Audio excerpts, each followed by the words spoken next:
आज हम make me star studio में एक ख़ास मेहमान से अपने दर्शकों को मिलवाना चाहूँगा और ये ख़ास मेहमान हमारे आर्मी वेटरन भी हैं और सेल्फ टॉट पेंटर हैं। इनफैक्ट बहुत अच्छे आर्टिस्ट हैं और इनकी प्रतिभा को देखने के बाद में मुझे लगा कि मेरे दर्शकों को भी इनसे मिलना चाहिए। Welcome colonel Ahlawat. आप कर्नल एचपीएस अहलावत, आपका मेक मी स्टार स्टूडियो में स्वागत है। Thank you so much, sir. I'm grateful. In fact, I am already excited to share my journey with you. Thank you. Colonel Ahlawat, आप कितने साल फौज में नौकरी किए? Sir, I served for 34 years. पूरी सर्विस? पूरी सर्विस की, उसके बाद 2 साल रीएम्प्लॉयमेंट भी की. Then बहुत last अच्छे। year I left to Okay. pursue my hobby. Very good. आप इतने अच्छे कलाकार हैं, जब मैं आपके घर गया और आपकी पेंटिंग्स, आपकी कलाकारी देखी मैंने, तो मुझे लगा कि इतना समय आप कहाँ से निकाले? क्योंकि आपके रिटायर हुए तो भी कुछ ही समय हुआ है, लेकिन ये सारी पेंटिंग आपने की इतने अच्छे से, तो इसमें बड़ा वक्त लगा होगा। कहाँ से निकालते थे ऐसा वक्त? सर, ऐसा है कि ये मैं बचपन से ही मेरी हॉबी रही है. हॉबी क्या मतलब, मेरे लिए it is a part of me. It is like, Okay. मतलब it's not like a normal hobby. Okay, its expression. It's a part of me. And बचपन से मैं करता रहा, but because of various reason हमारे टाइम में ये सब आर्ट का इतना कल्चर था नहीं. एंड मेरे फादर वगैरह ने मेरे को परमिट नहीं किया कि मैं आर्ट में परस्यू करूँ. आर्ट कॉलेज में एडमिशन नहीं लेने दिया. अच्छा, वो वही माइंडसेट जो कि ये कलाकार क्या कलाकार बन के क्या कर लोगे? हाँ जी. 2 रोटी कमानी है, तो तुम तो नॉर्मली समझा जाता है कि कलाकार तो एक झोला लेकर के चल पड़ेगा। बिल्कुल, ठीक है, बिल्कुल. कहीं बैठ जाएगा और एक स्टैंड ईज़र लगा करके जो है उस पर कुछ ना कुछ बनाएगा और शायद 2 रोटी भी न मिल पाए उसको, हाँ है जी. ना? यही मेरी फैमिली, क्योंकि मैं हरियाणा से हूँ, जाट फैमिली.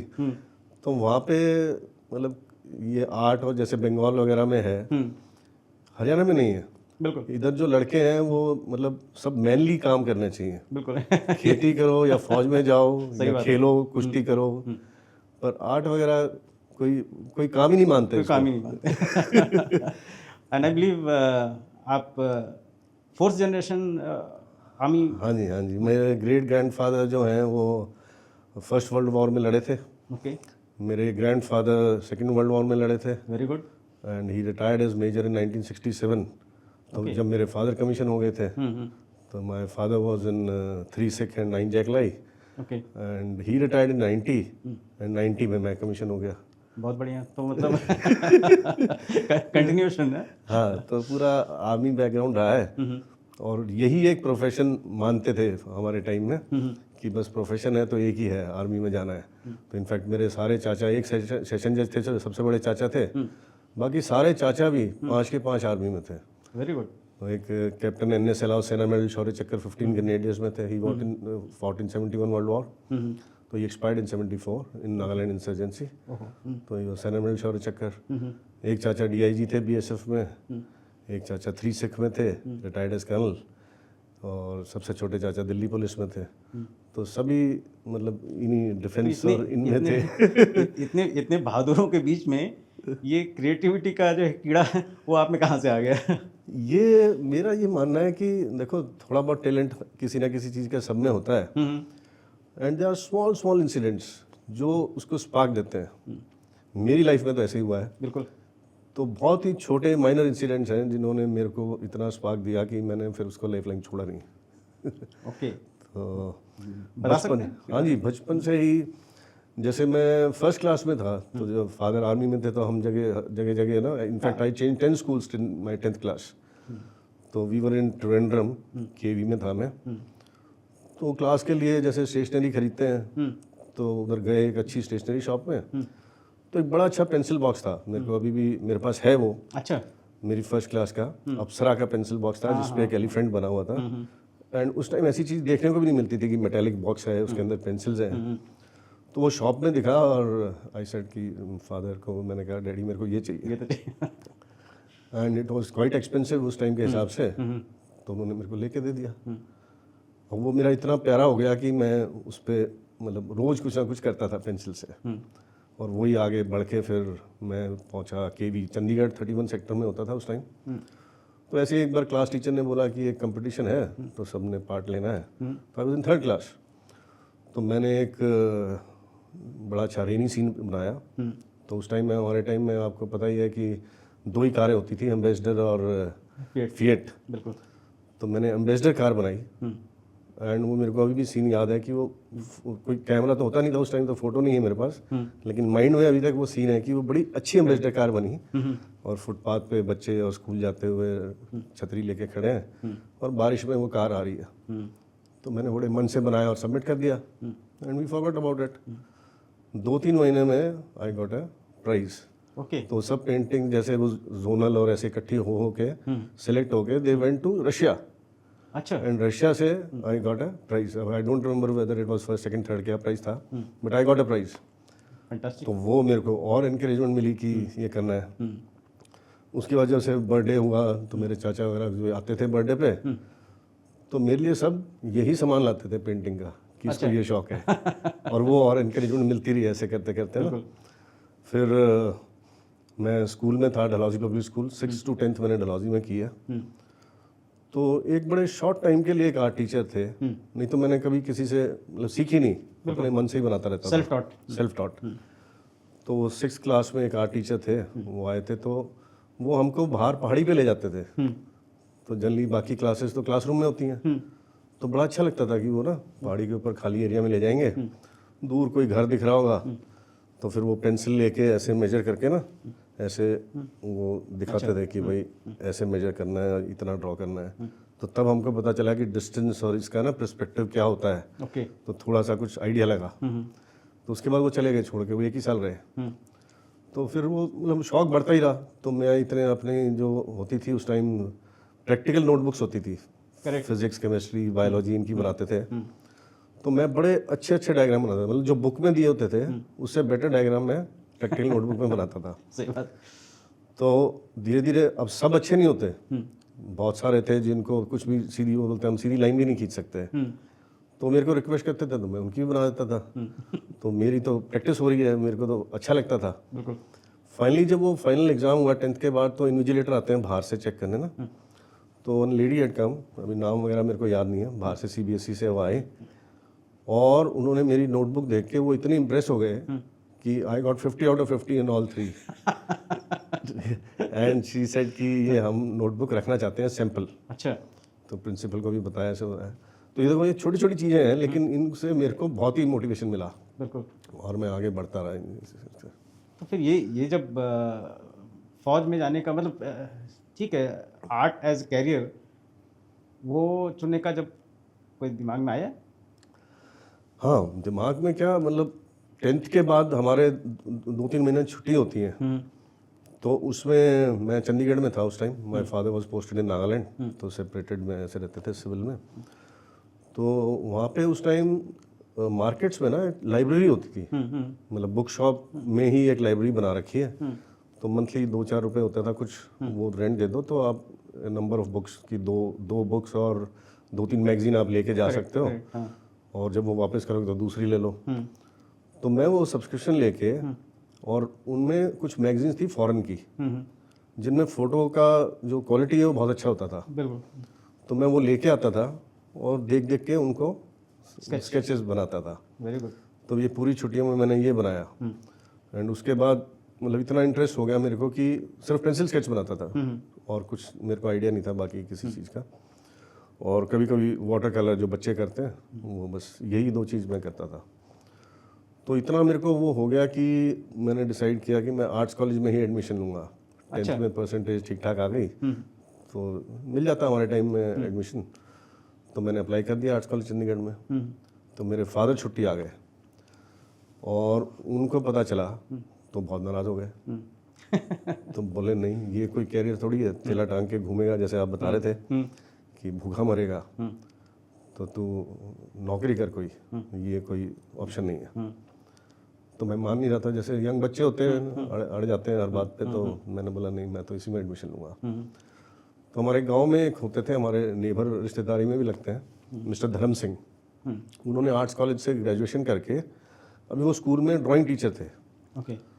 तो मेरी तरफ से तो वो बहुत बड़े आर्टिस्ट थे, तो मैं उनको बोलता था कि आप मेरे गुरु हो, मेरे को सिखाओ, और वो दूर भागते थे कि ये सिखा नहीं सकते, ये अपने आप होता है टाइप का। करेक्ट।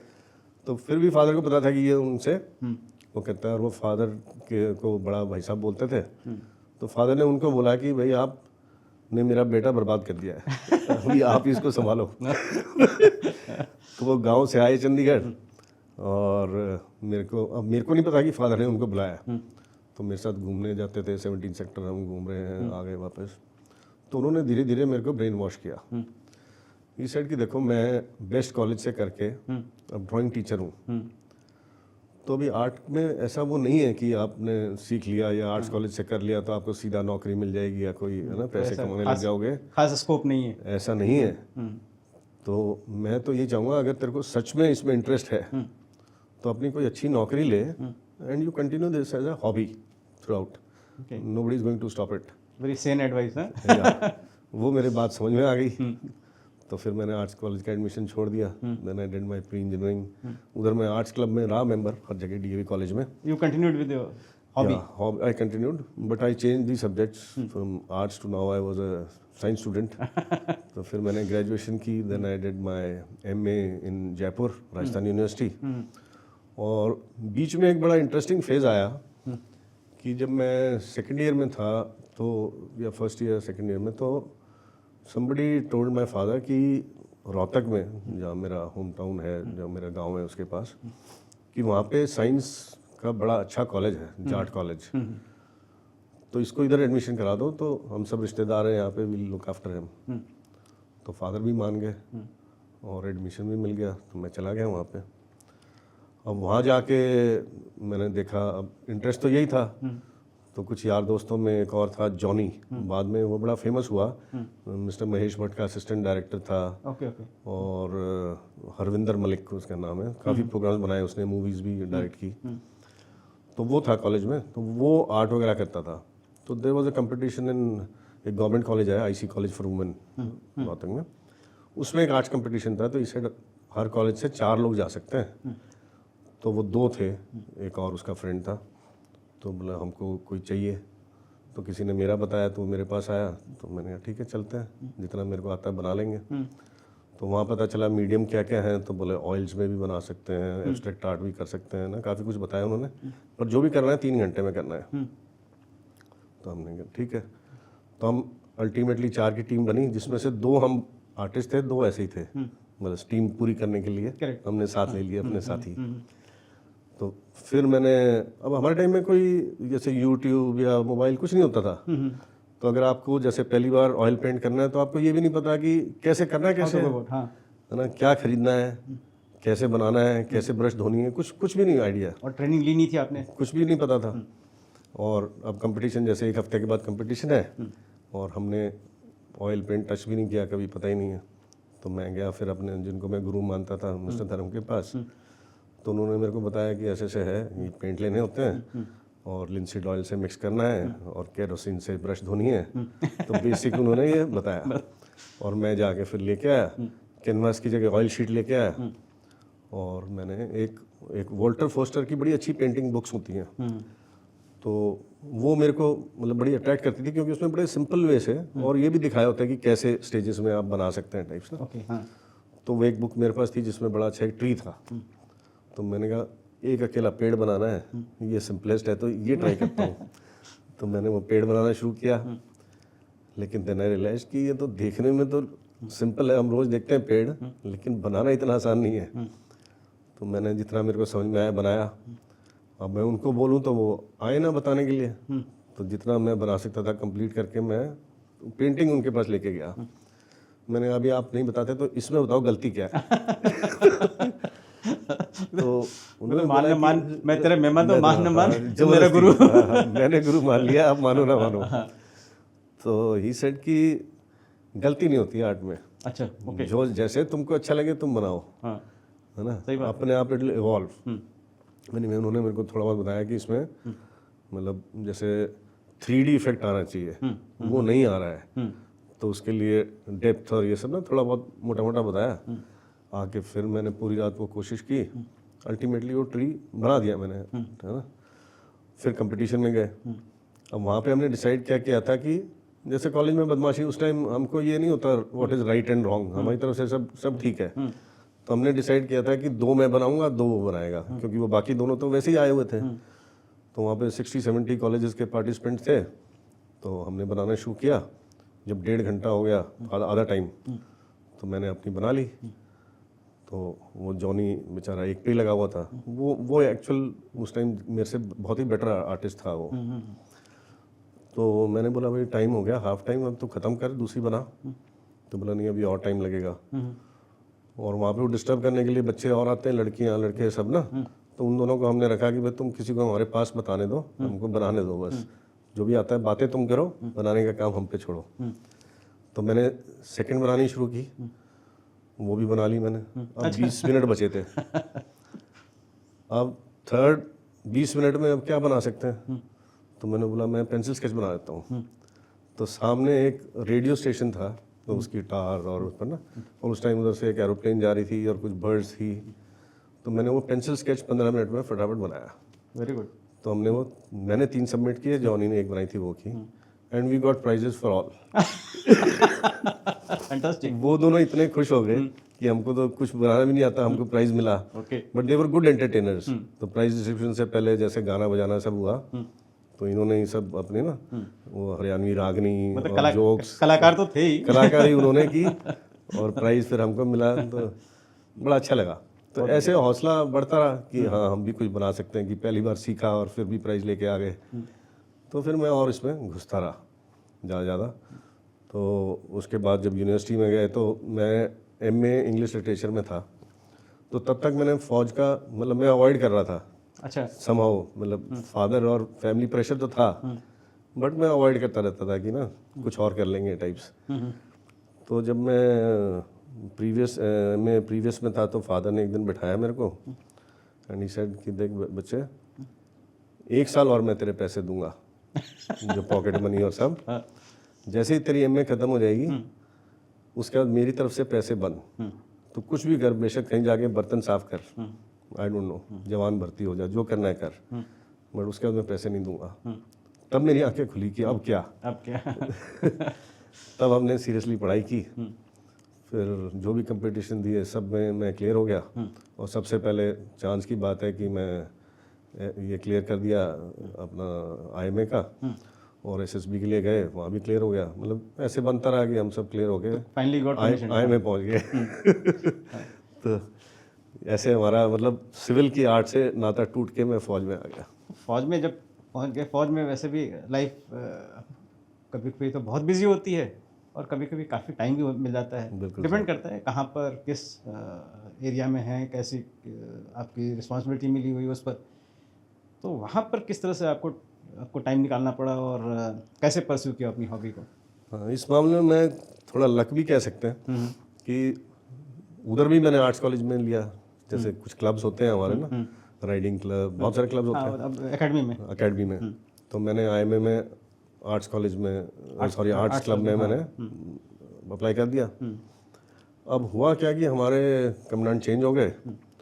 तो ये थे जनरल बल, तो उनकी जो वाइफ थी वो आर्ट में बड़ी रुचि रखती थी। तो हमको तो पता नहीं, एक कैडेट के लिए तो कमांडेंट को तो देखना ही कभी कभी होता है। तो आर्ट्स क्लास के इंचार्ज हमारे जो एजुकेशन कोर के थे, कल रामपाल, वो थे। तो हम बनाते रहते थे। तो मैं फर्स्ट टर्म में ही था।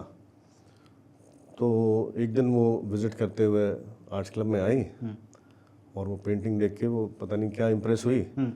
तो उन्होंने उनको बोला कि why can't we have a art exhibition at the end of the term.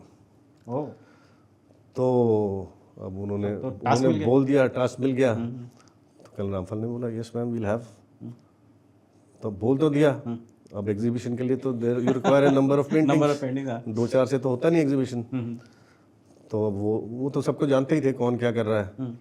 तो रियलाइज कि यही सबसे ज़्यादा बनाता है, रेगुलर लगा रहता है।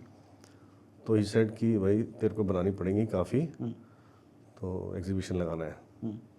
तो मैंने सर देखो आर्ट ऐसे नहीं बनती कि फिक्स टाइम में 1.5 घंटे आओ बना के चले जाओ, it is not like PT ना। तो कभी मूड भी होता है, कभी आप ज़्यादा भी बनाना चाहते हो, तो इसे तो क्या चाहता है, तो मैं सर ये मैं चाहता हूँ कि मेरे को रूम में बनाने की आप परमिशन दे दो। करेक्ट। तो इससे ठीक है डन। तो लास्ट 1 मंथ जिसमें हम अपनी जनरली ड्रिल की प्रैक्टिस करते हैं, बाकी सब तो खत्म हो जाता है ना? तो 1 महीना उन्होंने मेरे को बोला कि you need not go anywhere, drill में अपने टेस्ट पास कर ले, तो बाकी तो पेंटिंग बना। और वो नहीं, तेरा जो कैफेटेरिया का चाय और समोसे का बिल भी हम पे करेंगे। Very good. तो क्रेडिट के लिए ये एक बहुत बड़ा इंसेंटिव है। तो मैं रूम में बनाता था, I made around 35 paintings. Fantastic. और हमने एग्जीबिशन लगाया और तीनों टर्म में वो बड़ा हिट हुआ, एंड ऑफ टर्म तीनों टर्म में एग्जीबिशन लगाए, and I was the best artist all 3 terms. तो ये जो एक्सपोजर फर्स्ट टर्म में ही मिल गया, मतलब फर्स्ट टर्म में ही मिल गया, फर्स्ट टर्म से शुरू में देख लिया और जो है ऑर्डर मिल गया, तो अभी यू वेर देयर। अब वो शुरू हो गया जो पहले कभी नहीं होता था। तो art exhibition her term and में एक नॉर्म बन गया कि होना ही होना है। बिल्कुल। तो हमने तीनों टर्म में पूरे टाइम तो उधर बनाते थे क्लब में जाके, जो भी 1-2 घंटा होता था। वो तो हफ्ते में 2 दिन क्लब टाइम होता था। हाँ जी, तो वो तो बनाते ही थे। तो उसमें मैं थोड़ा ज़्यादा बना लेता था, गेम्स को थोड़ा छोड़ के उस टाइम। और लेकिन जो लास्ट का 1 महीना था वो मेरे को रूम में बनाने की सिर्फ मैं ही था जिसको परमिशन मिली थी। तो तीनों टर्म में लास्ट 1 महीना में रूम में रह के पेंटिंग बनाता था और एग्जीबिशन करता था। तो जो टफेस्ट पीरियड है फौज में, ट्रेनिंग आपको पता ही है, तो उस पीरियड में भी मैंने पेंटिंग बनाई, मौका मिला। तो ये लक होता है। कोई शक नहीं इसमें। ठीक है। अच्छा, उसके बाद जो है और इतने साल 34 साल की जो है जर्नी फौज की, जहाँ तक मुझे पता है आपने बहुत सारी पेंटिंग बना करके बहुत सारे मैसेज में दी और इंस्टीट्यूशन में दिए, और आपकी पेंटिंग्स लगी हुई हैं, लटकी हुई हैं बहुत सारे जगहों पर। ठीक है। तो ये सब कैसे हुआ? ये ऐसा है कि मेरा ये मानना था कि देखो मैंने तो बनानी है और मैं इतनी रख नहीं सकता प्रिजर्व करके। सही बात है। तो बनाने का बेस्ट मौका यही है कि मैं बनाऊं और देता रहूं। और हाँ, वो सही जगह पर जो है कम से कम वो, हाँ, किसी के पास मेरी एक पेंटिंग है तो वो उसको संभाल सकता है ना। तो मैं जहाँ भी गया, फर्स्ट पोस्टिंग मेरी कारगिल में थी, बटालिक। तो पोस्ट पे कुछ करने को नहीं होता, बुक्स पढ़ते थे। वो 4 बुक अगर खत्म हो गई, जब तक नेक्स्ट वो नहीं आएगा, पेट्रोल नहीं आएगा, बुक नहीं आएंगी, कुछ है नहीं करने को, तो मैं अपना पेपर और पेंसिल रबर रखता था और स्केचेस वगैरह बनाता रहता था। तो वो भी जगह टफ एरिया है जहाँ बर्फ गिरी रहती है पूरे साल, आप पहाड़ों पे रहते हो। सही बात है। वहाँ भी मैं पेंटिंग बनाता रहा, और कुछ ऐसे ही जैसे पोस्ट से क्या दिख रहा है, व्यूज जो है, व्यूज ना वो बना दिए। तो ये सब करता रहा। और कुछ ऑफिसर्स थे जैसे उस टाइम, और भी मेरे साथ जो और थे, और भी यंग थे जिनकी शादी नहीं हुई, किसी की गर्लफ्रेंड है, किसी की एंगेजमेंट हो रखी है, तो वो अपने उस टाइम वो छोटी फोटो जो पासपोर्ट क्या बोलते हैं, पासपोर्ट साइज आती थी ना, ब्लैक एंड वाइट, तो वो कोई देता था कि ये मेरे बना दे, तो मैं बना के देता था, वो प्रेजेंट करते और उनको देता था। और मैं तो भूल भी गया उस टाइम इतनी बना के ना। फिर एक बार वो जैसे वॉर गेम टाइप होता है अपना, तो उसमें क्या है कि बर्फ गिरी हुई है। अब सीनियर ऑफिसर्स को मौका नहीं है कि वो पोस्ट पे जा सकें। अब हम यंगस्टर थे, हम हर पोस्ट पे मैं घुमा हुआ था, तो हम तो बर्फ में भी जाते रहते थे। तो मैं बाई चांस नीचे आ रखा था, ज़्यादा बर्फ गिर गई और ये हो रहा था वॉर गेम। तो अभी सीओ बड़े परेशान, क्योंकि उसमें सारी डिटेल पता होनी चाहिए। करेक्ट। कि एक पोस्ट है तो उसमें ना क्या एनिमी पोस्ट दिखती है, कौन सी दिखती नहीं है लेकिन है, करेक्ट, हमारे जाने के लिए क्या रास्ते हैं, उनके आने के क्या रास्ते हैं, ये सब पता होना चाहिए, और किस पर्टिकुलर एंगल से क्या दिख रहा है। बिल्कुल। तो ये सब कितना टाइम लगता है, क्योंकि वहाँ पे डिस्टेंस का कुछ नहीं है, स्टीप है तो उसी में 5 घंटे लग जाएंगे, पहाड़ों में वैसे आधे घंटे का है। पहाड़ों में डिस्टेंस नहीं मैटर करता, टाइम मैटर करता है। हाँ। तो ये सब अब मैंने बोला, सीओ ने बोला कि अब ये कैसे करें, ना तो मैं जा सकता, अब वॉर गेम में अगर कोई पूछता है तो यू हैव टू रिप्लाई। तो मैंने सर आई हेल्प यू। और फोटो भी अगर ले ली जाए वहाँ की, तो उस फोटो को जो है उस समय ज़माने में उसको धुलवाने के लिए, धुलवाने के लिए भेजना पड़ता था, और फिर आने में बहुत टाइम लगता था। वो तो ऑप्शन था ही नहीं, और डिजिटल कैमरा थे नहीं। तो मैंने कहा sir I can help you. मतलब कैसे? मैंने सारी पोस्ट देखी हुई है और अपने रफ नोट्स मैंने बना रखे हैं, तो मैं हर एक का पेनोरमा स्केच बना दूंगा हर पोस्ट का। तो ही सेड अच्छा can you do it? Yes sir. तो मैं लगा, 2-4 दिन में we are about 30 kilometres of area, massive सबका। हर पोस्ट का मैंने मतलब हमारी पोस्ट से क्या दिखता है, क्या रास्ता है, कितना डिस्टेंस है, सब लिख के पूरा एक फोल्डर बना दिया जिसमें पूरे पेनोरमा स्केचेस ये बना के fantastic. I give it to CO. वो देख के उनके लिए एवरीथिंग बिकेम सो इजी। इसको बोलना चाहिए टैक्टिकल स्केचिंग। हाँ जी, तो ही वाज सो हैप्पी। और वो हमारा बड़ा अच्छा, पूरी बटालियन के लिए बड़ा अच्छा वॉर गेम निकला, बहुत शाबाशी मिली। बहुत बढ़िया। तो ये ऐसे मतलब फौज में काम भी आ जाती हैं ये चीज़ें। बहुत अच्छे। तो हाँ जी। अच्छा, आप ये बताओ, आपकी जर्नी जो है, ये creative journey, as I understood कि आपने शुरू किया है पेंसिल स्केच से शुरू किया। हाँ जी। ठीक है, लेकिन मैंने तो देखा आपके पास में जो है करीब करीब सारे मीडियम पर आपने जो है काम किया है। और आपकी जो वेबसाइट है hsarts.in, उस पर मैं देख रहा था, तो मुझे तो लगा कि हर एक मीडियम पर आपने करीब करीब बराबर ही काम किया हुआ है। तो ये कैसे, ये जर्नी कैसे हुई, मतलब पेंसिल स्केच से लेकर के एक्रिलिक तक? अच्छा, ये सर देखो, आर्ट क्या है? आर्ट है कि जो आपका आइडियाज़ हैं, जो आपने इमेजिनेशन है, उस सब को कैसे प्रैक्टिकल फॉर्म में पेश करना। हाँ, और मीडियम कौन सा है ना? तो वो मतलब पेंटिंग हो, स्केचिंग हो, म्यूज़िक हो, हर चीज़ में यही है। सही बात है कि उसको कैसे आप फिजिकल फॉर्म में कैसे प्रेजेंट करें। तो वो खुद के लिए भी एक चैलेंज होता है कि अब जैसे मैं स्केचेस बनाता हूँ, अब फिर मैंने ऑयल शुरू किया, जैसे मैंने बताया ऑयल शुरू कर दिया। तो कभी मन करता है वाटर कलर से करो, कभी पेस्टल से, जो भी चीज़ का पता चल जाए। अभी कोई बुक ली, उसमें पेस्टल्स का जिक्र हुआ, तो मेरे को पता चला ऑयल पेस्टल्स भी कोई चीज़ होती है। तो फिर उसमें एक्सपेरिमेंट करना शुरू कर दिया। तो ऐसे ही एक तो ये अलग अलग मीडियम जो है, मैंने सब मीडियम ट्राई किए जो भी मेरे को पता चलता रहा। फिर मेरे को जैसे ऑयल्स में मैंने बहुत बनाई है, बहुत ज़्यादा पेंटिंग बनाई है, क्योंकि वही एक मीडियम था उस टाइम जो सबसे ज़्यादा ना, पुराने जितने आर्टिस्ट हैं सब ऑयल्स में बनाते थे। फेमस तो जितने भी। हाँ, बिल्कुल फेमस आर्टिस्ट जो हैं।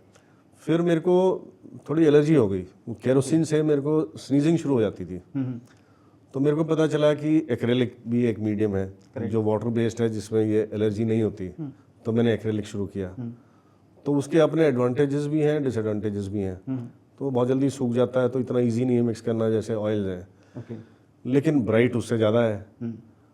तो मतलब ऐसे एक्सपेरिमेंट करते करते आप डिफरेंट मीडियम्स में चलते रहते हो, क्योंकि खुद को भी आप चैलेंज देना पसंद करते हो। इवन जैसे सब्जेक्ट भी है, तो कभी आपको शौक चढ़ता है कि लोगों के फेसेस बनाओ, करेक्ट। फिर कभी चलता है लैंडस्केप बनाओ, कभी तो जो शुरू में तो हम ऐसे ही कॉपी वर्क ये सब करते थे, फिर धीरे धीरे अपने मन से बनाने लगे, कभी कलर चेंज करने लगे। तो ये इतना इंटरेस्टिंग है कि कोई पेंटिंग तो जैसे शुरू में मैंने वो 1-2 कंपटीशन में पार्ट लिया जहाँ 3 घंटे का था, तो मेरे को ऐसे लगा कि 3 घंटे में ही पेंटिंग बनानी चाहिए, तो नहीं तो कंपटीशन में आप रह जाओगे। करेक्ट। तो मैंने बड़ी प्रैक्टिस की कि पूरी पेंटिंग 3 घंटे में ख़त्म हो जाए शुरू से एंड। फिर देन आई रियलाइज कि मैंने जब आर्मी में आ गया कि मैंने कंपटीशन में कहाँ जाना है, तो why should I practice this, मैं अपने हिसाब से बनाऊँ। तो उधर भी मतलब फौज में भी मैंने मौका कोई नहीं छोड़ा ऐसे कि जैसे थे ये रेड क्रॉस सोसाइटी का एक वो थे कंपटीशन पटियाला में, मैं अम्बाला में था। तो उन्होंने एड्स पे, उस टाइम एड्स नया नया पता चला था लोगों को, तो एड्स अवेयरनेस के लिए पोस्टर्स बनाने थे। तो अब उसके बारे में पता करना कि पोस्टर क्या होता है, कि उसमें फ्लैट होता है, सिर्फ 2-3 कलर ही यूज़ कर सकते हैं। तो ये सब बातें पूछनी पड़ती थी हमको किसी से, या बुक लेके पढ़ना पड़ता था। ये बड़ी इंटरेस्टिंग चीज़ मैंने देखी कि आपने कोई फॉर्मल ट्रेनिंग कहीं नहीं ली, ठीक है, और सारे मीडियम जो है यूज़ किए हैं, और तरह तरह की पेंटिंग आपके घर में मैंने देखी, और आपके साइट पर भी, आपके ब्लॉग में भी देखी। तो ये हर एक को सीखना अपने आप में, और ख़ुद सीखना अपने आप में बहुत बड़ी बात है। बड़ी बात है, लेकिन इसमें बहुत मज़ा आता है। मतलब और थोड़ी सी अप्रिसिएशन मिल जाए ना, जैसे बता रहा हूँ, एक वो CCS मीटिंग होती है, कैबिनेट कमेटी ऑन सिक्योरिटी, तो जिसमें डिफेंस मिनिस्टर और काफ़ी MPs और सब आते हैं। तो वो एक बार हमारे CMM जबलपुर में हुई, जो हमारा इंस्टीट्यूट है, वहाँ मैं इंस्ट्रक्टर था। तो उससे पहले जब बता दीजिए, कॉलेज ऑफ मिलिट्री मैनेजमेंट, तो हमारा ऑर्डिनेंस कोर का वो ऑफिसर्स की ट्रेनिंग का इंस्टीट्यूट है। बिल्कुल, बिकॉज कुछ व्यूअर्स को हमारे नहीं पता लगेगा, इसलिए मैं सॉरी सर। तो वहाँ पे सब ऑफिसर्स की ट्रेनिंग होती है, जवानों की भी होती है, बट ऑफिसर्स के सारे कोर्सेज उधर ही होते हैं हमारे। करेक्ट। तो मैं वहाँ पे इंस्ट्रक्टर था। तो ये मीटिंग वहीं पे स्लेट हुई कि यहाँ पे होगी। ये बात है 2002-3 के आसपास। तो सब आए, वो मिनिस्टर आने से पहले जैसे होता है फौज में कि पूरा ड्राई रिहर्सल और सब मेन्यू देखना सब ना। तो जब कमांडेंट विजिट पे आए तो उस टाइम 2000 के आसपास कभी है, तो मिस्टर अब्दुल कलाम, हमारे डॉक्टर अब्दुल कलाम प्रेसिडेंट नए नए बने थे। ओके। तो जैसे आपको पता है कि हमारे ऑफिस में प्रेसिडेंट की, चीफ्स की, इनकी फ़ोटो लगाई जाती है। हाँ। तो वो कॉन्फ्रेंस हॉल में जहाँ होना था वहाँ कमांडेंट चाहते थे फ़ोटो लगाना, और प्रेसिडेंट की फ़ोटो थी नहीं। और वो थोड़ा, जैसे आपको पता है कि थोड़ा टाइम लगता है कि ये फ़ोटो खींचते हैं, फिर वो बताते हैं इस स्टूडियो में मिलेगी, तो सारी आर्मी वहाँ से खरीदती है फ़ोटो, फिर हाँ, दिल्ली भेज के फिर लगाते हैं अपने ऑफिस में और सब जगह। तो वो थी नहीं। तो उन्होंने, किसी ने आइडिया दिया कमांडेंट को कि सर एक तरीका है, ये हमारे पास अफसर है कर्नल अलावत, उस टाइम में मेजर था, मेजर अलावत, वो बना सकते हैं स्केच, और वो ऐसे ही लगेगा जैसे तो एक्चुअल है। तो इसे ठीक है, उनको बोलो। तो उस टाइम मेरा पैर फ्रैक्चर हो रखा था, वो फायरिंग रेंज पे जंप मारते हुए, तो मेरे प्लास्टर लगा हुआ था। तो मैं घर पे ही था, जैसे बेड रेस्ट सिक रिपोर्ट जो बोलते हैं, SIQ। तो मैं क्या, ठीक है बना देंगे, हम तो वैसे ही फ्री बैठे हैं घर पे अभी। काम मिल गया। काम मिल गया। अब मैंने बनाए। तो उनके आने से एक दिन पहले कमांडेंट का फाइनल विजिट थी, तो उन्होंने बोला उससे पहले बना देना। तो अभी एक ही दिन था बीच में, तो मैंने बनाया और वाइफ को बोला कि चल तू स्कूटर लेके चल मार्केट में। तो वहाँ हम गए, एक फ्रेम वाला ढूंढा और उसको बोला ये फ्रेम कर दे, और ला के मैंने दे दी, उन्होंने लगा दी। अब जब कमांडेंट विजिट पे आए तो बाकी फ़ोटोएँ हैं, गांधी जी की, चीफ की, फील्ड मार्शल्स की फ़ोटो है, और सिर्फ ये एक स्केच डॉक्टर अब्दुल कलाम का। किस मीडियम में था? Pencil sketch. Pencil sketch. Okay. तो उनको इतना पसंद आया कमांडेंट को, ही सेड यार अब इसके सामने तो ये सब फोटो जो हैं ये फीकी लग रही हैं। इमेजिन। तो अभी कल उन्होंने, आज सुबह की बात है, कल शुरू होनी है कॉन्फ्रेंस, तो ही सेड उनको बोलो, अलावत को बोलो कि ये सारे स्केच बनाएगा। अच्छा। तो मेरे तक पहुंची, तो मैंने कहा अभी फौज में जैसे होता है कि अगर सीनियर ने बोल दिया तो आप मना नहीं, हो सकता है तो करते हो। हाँ, लग पड़ो तो मैंने ठीक है करेंगे। ये और टाइम कितना बचा था? एक दिन, मतलब कल सुबह लगनी है, क्योंकि वो दोपहर तक शुरू हो जाएगी कॉन्फ्रेंस 11-12 बजे। तो आज सुबह की बात है कि बोला उन्होंने, तो मैंने ठीक है। अब मैंने बनाना शुरू किया, पूरी रात में सोया नहीं, और पहले जाके शाम को उसको, उस टाइम मोबाइल फिर नहीं थे, कुछ नहीं था, तो फिर मैं वाइफ को लेके गया, वो स्कूटर ड्राइव कर रही है, मैं पीछे बैठा हूँ, मार्केट गए। तो छोटी सी दुकान थी उसकी, जो फ्रेम वाले की छोटी छोटी दुकान होती है, उस टाइम थी, आजकल तो बड़ी हो गई। तो उसका घर भी उसी में था, और सामने उसने अपनी फ्रेम की दुकान थी। तो मैंने उसको बोला भाई मेरे को ये नहीं पता ये कितने बजे ख़त्म होंगे, तो रात को ख़त्म होंगे, और तूने फ्रेम करके देने मेरे को। तो वो मान गए, बोला ठीक है सर आप बोल रहे तो आप जब मर्जी आ जाना, मेरा घर इधर ही है।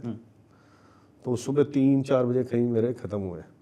तो दोनों फील्ड मार्शल, जिनके रिटायर्ड जनरल मानेकशा, गांधी जी, ये 3 और बनाई, और एक ऑलरेडी बना दी थी डॉक्टर अब्दुल कलाम की। ये 3 बनाई, फिर मैं रात को गया 3-4 बजे, फ्रेम करवाई और सुबह लगा दी।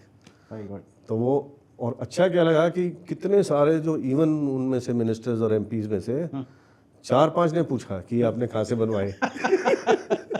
तो बड़ा, फिर ऑफिसर्स ने तो बोला ही ऑब्वियसली, जो इंस्ट्रक्टर थे। तो फिर बड़ा इंकरेजमेंट मिलता है कि हाँ लोगों को पसंद आ रहा है टाइप्स। Overnight sketching. हाँ जी। फैंटास्टिक। ऐसे मोटिवेशन मिलता रहता है, तो आप आगे बढ़ते रहते हो लाइफ में। तो एक्चुअली फादर की एडवाइस गलत नहीं थी, वो सही थी। नौकरी पकड़ ले, बाकी सब करते रहना। बिल्कुल। You kept sketching, very good. And what about the other mediums? ये बाकी जो मीडियम्स हैं उनमें, क्योंकि मैं जो देखा उसमें सारे मीडियम में आपने बहुत अच्छी अगर ये कलाकारी क्या है कि जैसे मैंने बताया, मीडियम तो एक चैलेंज है, उसके बाद जो अच्छा लगता है फिर उसमें आप और बनाते हो और बनाते हो, क्योंकि टोटली डिफरेंट है। जैसे पेस्टल्स है, उसमें ब्रश नहीं है, सीधे क्राउन से आप जैसे ऑयल पेस्टल से बनाओगे, फिर कॉटन से या किसी चीज़ से रब करके उसको प्लेन करोगे, शेडिंग करोगे, तो वो पहली बार में नहीं आता है, because it is such a fine work ना, तो बार बार करने पे आता है। और जिस चीज़ में आपका फिर इंटरेस्ट बैठ जाए वो आपको अच्छे लगने लग जाती है। और कुछ चीज़ें तो हैं, जैसे मैं बताया कि वो टाइम में 3 घंटे में बना दी, लेकिन कुछ पेंटिंग्स हैं जो 6-6 महीने लग जाते हैं, क्योंकि जो मेरे दिमाग में इफेक्ट है कि मतलब शुरू में तो सेम कॉपी करते थे, फिर मैं अपने हिसाब से उनको मॉडिफाई करने लगा। जैसे एक रॉयल लेडी की मैं पेंटिंग बना रहा था, मैं जब जोधपुर पोस्टेड था, तो मैं शुरू तो की, फिर मेरे को लगा कि मैं ये इंग्लिश लेडी क्या ना, ब्रिटिशर कोई थी, आई डोंट नो कौन किसकी वो थी फोटोग्राफ पेंटिंग थी, तो मैंने इसको मैं बाकी सब सेम रखता हूँ, लेकिन फेस जो है वो इंडियन लुक होना चाहिए और रॉयल भी लगना चाहिए। तो ये कहने की तो बड़ी छोटी सी बात है कि इंडियन फेस होना चाहिए और रॉयल लगना चाहिए, तो मतलब आपने उससे बिल्कुल ही डाइवर्ट हो गए आप। अब वो इंडियन कलर लाना, टोन लाना, फिर वो रॉयल लुक देना कि मेजेस्टिक लगे, और जो आपको इफेक्ट चाहिए वो अगर नहीं आ रहा है तो यू वोंट बिलीव सपने भी वही आते हैं और कई कई रात सपने वही आते हैं कि मैं कैसे करूं कि जैसे चीक है, रेड प्योर लगा नहीं सकते, लेकिन लगना ऐसे चाहिए कि रेडनेस है चीक में ना। करेक्ट। तो वो सब मतलब सपनों में आइडियाज आते हैं। Correct effect of that blushing. बिल्कुल। तो वो आइडियाज सपने में आते हैं कि इसको ऐसे करेक्ट कर सकते हैं, फिर सुबह हम उसको एक्सपेरिमेंट करते हैं या अगले दिन, और फिर जाके वो फ्रूटिफाई होता है। तो 6-6 महीने भी लग जाते हैं। और मैंने एक अपना प्रिंसिपल रखा कि मतलब डिसिप्लिन भी ज़रूरी है। डिसिप्लिन इन द सेंस कि आप उसको छोड़ नहीं सकते कि बिल्कुल 6 महीने कुछ भी नहीं किया टाइप्स। रियाज, जैसे गाने वाले सिंगिंग में सब रियाज करते हैं, तो हमारा भी ये रियाज है, तो रियाज तो करना ही पड़ेगा। तो उसमें मैं क्या करता था कि इवन जैसे मैं हमारे जो ऑर्डिनेंस के जो टॉप जनरल हैं उनको डीजीओस बोलते हैं, तो डायरेक्टर जनरल ऑर्डिनेंस सर्विसेज, तो उनका मैं स्टाफ ऑफिसर था दिल्ली में। तो that is a very busy appointment, very busy in the sense कि आपको उनका सब कुछ देखना है, उनकी मीटिंग्स ये वो, और हर जगह साथ जाना भी है।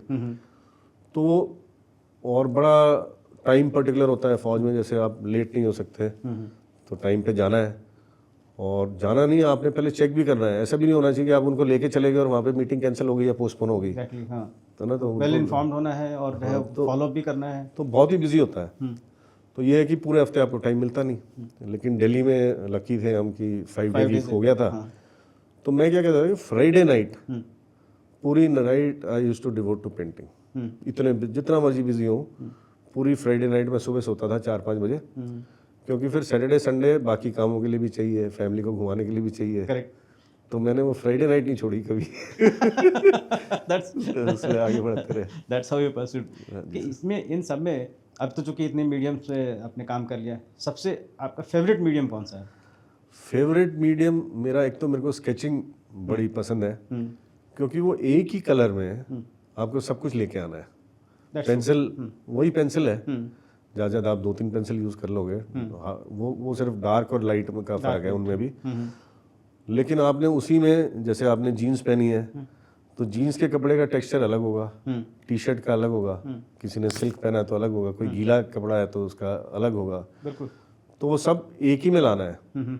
तो मेरा ये मानना है, although I am not a मतलब अथॉरिटी ऑन दिस, लेकिन मेरा ये मानना है कि जिसका पेंसिल स्केच परफेक्ट है वो किसी भी मीडियम में आगे बढ़ सकता है, मेरा ये मानना है। Very good. ये सारे जो है मीडियम, अभी आपने जैसे बोला कि ऑयल को आप जो है बिकॉज ऑफ एलर्जी उसको आपने छोड़ रखा है, लेकिन अभी सारे मीडियम आप परस्यू कर रहे हो अभी भी, ऐसा तो नहीं है कोई उसमें से छोड़ा है या कोई? मैं ऑयल थोड़ा नहीं कर रहा बिकॉज ऑफ एलर्जी। तो बाकी मैं पेंसिल स्केच करता हूँ, पेस्टल्स करता हूँ, वाटर कलर कर रहा हूँ और एक्रेलिक कर रहा हूँ। तो बड़ी पेंटिंग ज़्यादातर सब एक्रेलिक में है। करेक्ट। जो कैनवस पे बड़ी पेंटिंग बना रहा हूँ वो मैं आजकल सब एक्रेलिक पे बना रहा हूँ। लेकिन मीडियम के अलावा भी जो सब्जेक्ट है वो भी डेवलप होता रहता है। वही मैं अभी उस पर आना था। सब्जेक्ट आपके जो है वो भी देखे हमने, काफ़ी वेरिड सब्जेक्ट्स हैं आपके, ठीक है। और इसमें कुछ मिलिट्री सब्जेक्ट्स भी इसमें हैं, मतलब फौजी मिलिट्री ऐसा है, जैसे पेंसिल स्केचेस तो उनके फील्ड मार्शल्स और इनके बनाए। इसके बाद बहुत सारी यूनिट्स और मेरे जानकार जो ऑफिसर्स हैं, अब सबकी, जैसे आपको पता है कि सबका कुछ ना कोई बैटल ऑनर है हर रेजिमेंट का, या कोई लड़ाई है जिसमें उन्होंने अच्छा किया है। तो अब वो बोलते हैं हमको, जैसे एक डोगरा रेजिमेंट थी, उन्होंने बोला बैटल ऑफ डोगरा ही का सीन बना के देना है। ओके। तो मैंने वो बना के दिया उनको। फिर हमारा ऑर्डिनेंस का है कांगला टोम्बी, नागालैंड में वॉर मेमोरियल है, जहाँ पे सेकेंड वर्ल्ड वॉर में कुछ थोड़े से ऑर्डिनेंस के सिपाही और वो थे, अफसर थे, उन्होंने जब जैपनीज आ रहे थे तो उन्होंने वो रातों रात वो एमनिशन शिफ्ट किया, और जब तक एमनिशन पूरा शिफ्ट नहीं हुआ वो लड़ते रहे। तो उस लड़ाई पे भी मैंने पेंटिंग बनाई। तो ऐसे अलग अलग रेजिमेंट के जो मतलब बेसिकली जो मेरे को उस टाइम तो ये था कि मैंने बनाना है, हाँ करेक्ट, जो भी मिल जाए, तो जो रिक्वेस्ट करता था मैं उसकी बना देता था। तो ऐसे आर्मी के भी बहुत बनाए मैंने। और दूसरा एक्सट्रीम हमने देखा कि एक दो अच्छी स्पिरिचुअल वाली भी जो है हाँ जी पेंटिंग आपकी। तो वो अभी लेटेस्ट वो है, लेटेस्ट इन दी सेंस कि जैसे जैसे डेवलप हुए मैंने तकरीबन जो जो सब्जेक्ट मन करता था सब पे बनाया। तो फिर मन करता है कि देख के नहीं अपने से, लेकिन जैसे शुरू में तो हम बैठ के, जैसे अम्बाला में एक टूटा चर्च है तो मैं उसके सामने ही बैठ के वो बनाता था। तो ऐसे लाइव भी मैंने प्रैक्टिस की। और उसके बाद फिर कि सिर्फ कलर कंपोजिशन की ब्लैक एंड वाइट भी कुछ दिखा, उसको अपने हिसाब से कलर करके मैंने बनाया। ओके। फिर धीरे धीरे और आगे बढ़े। तो अब मैं कुछ जैसे किसी थीम पे सोच के, मतलब सोच भी मेरी है, कंपोजिशन भी मेरी है, कलर भी मेरा है, सब कुछ ओरिजिनल। तो अब मैं उस स्टेज पे आ गया हूँ कि मैं ऐसे बनाने लगा। जैसे मैं अभी आपको एग्जांपल देता हूँ कि मेरी लास्ट पोस्टिंग नागालैंड में थी। तो मैं छुट्टी से जा रहा था, तो एरोप्लेन में न्यूज़पेपर पढ़ रहे थे, तो मैंने देखा कि एक पूरे 2 पेज के उसमें एक बड़ा सा एरोप्लेन बना हुआ है जो मेरे को बड़ा अट्रैक्ट किया। तो मैंने उसके बारे में पढ़ा। तो ये टाटाज का जंबो था 737, जो 70s में 71 में उन्होंने इंडक्ट किए थे, रॉयल वो थी ये ना। और बाद में अभी 21-22 में कभी उनके लास्ट 2-3 प्लेन्स बचे थे जो उन्होंने डीकमीशन किए। 747 जंबो 747। तो ये इस पे पूरा आर्टिकल था। तो वो मैंने पढ़ा और मेरे को वो फोटो बड़ी अट्रैक्ट की। तो जैसे ही मैं वापस पहुंचा अपने रूम में नागालैंड में, तो मैंने वो बनानी शुरू कर दी। तो शुरू में तो जैसे अपनी होती है सिल्वर कलर की एरोप्लेन, वैसे ही वो एरोप्लेन बनाई जैसी न्यूज़पेपर में थी। फिर बनाते बनाते मैंने सोचा कि क्यों ना ये जैसे बड़ा सर्विस, इतने साल सर्विस 70s से लेके देखो अभी तक सर्विस दी इस एयरक्राफ्ट ने, तो मैं कैसे मतलब बड़ा ग्रेसफुली ये जैसे डीकमीशन हुई है, तो और क्या चीज़ हो सकती है जो इससे मैं मैच कर सकता हूँ। करेक्ट। तो क्योंकि मैं नागालैंड में था तो मेरे को पता था, तो एक हेड हंटर्स ऑफ नागालैंड है जो जब पहले लड़ाई में जब जाते थे तो जो दुश्मन का सिर काट के लाते थे तो वो अपने स्कल्स रख लेते थे। करेक्ट। तो जिसके पास जितनी ज़्यादा स्कल्स हैं वो उतना ज़्यादा तगड़ा वॉरियर माना जाता था। तो उस गांव में अभी भी कुछ लोग बचे हुए हैं जो 90s या 100 के आसपास हैं। बाकी अब तो है नहीं, ये लड़ाई है नहीं, तो ये ट्रेडिशन खत्म हो गया। तो मेरे को लगा कि ये भी एक है हेड हंटर्स ऑफ नागालैंड जो फेड आउट हो रहा है। तो मैंने फिर ग्रेजुअली एंड ग्रेसफुली, तो मैंने फिर वो एक हेड हंटर बनाया स्कल में देखते हुए। तो आंखों में वो एक्सप्रेशन जो उनके आंखों में देखो अलग से एक्सप्रेशन है, उनसे अगर बात करो ना तो आंखों में वो एक्सप्रेशन लाने की कोशिश की और स्कल बनाई। और फिर उसका कलर कंपोजिशन मेरे को पूरा चेंज करना पड़ा, क्योंकि आपको याद होगा कि टाटा का भी रेड कलर होता था पहले, महाराजा का भी रेड कलर, एयरक्राफ्ट पे भी रेड कलर। तो मैंने वो एयरक्राफ्ट को फिर रेड कलर का किया, क्योंकि ब्लड का भी रेड कलर है। हेड हंटर्स को मैंने ब्लड से वो रिप्रेजेंट किया, तो पूरा रेड कलर उसमें मैक्सिमम डाला और नीचे एक नागा हंटिंग करते हुए दिखाया।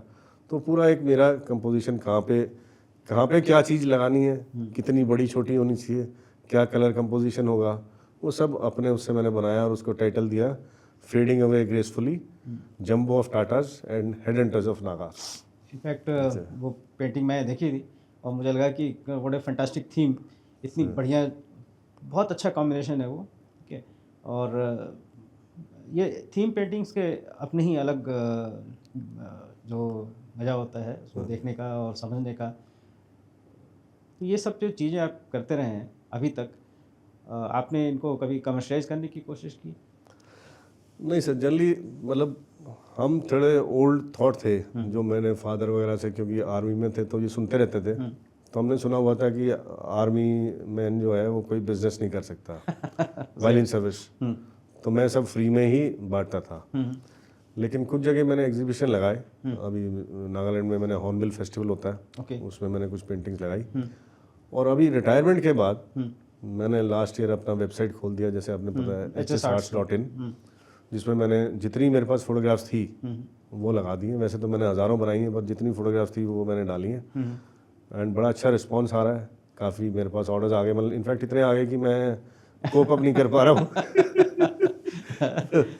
तो अभी मेरा एम ये है कि मैं थोड़ा मतलब जैसे क्वालिटी पेंटिंग्स बनाऊं, और एक तो पहले वापस इन टच आना भी बहुत ज़रूरी है, क्योंकि अभी तो हफ्ते में एक दिन बनाना और रोज़ बनाने में डिफरेंस है। सही बात है। तो एक बार जैसे ही मैं वापस मेरे हिसाब से सेटिस्फेक्शन लेवल पे आ जाऊंगा, तो फिर मैं म्यूजियम्स के लिए कुछ किसी एक थीम पे, आर्ट गैलरीज और म्यूजियम्स के लिए एक थीम पे जैसे 8-10 पेंटिंग बना के आई ट्राई टू डिस्प्ले।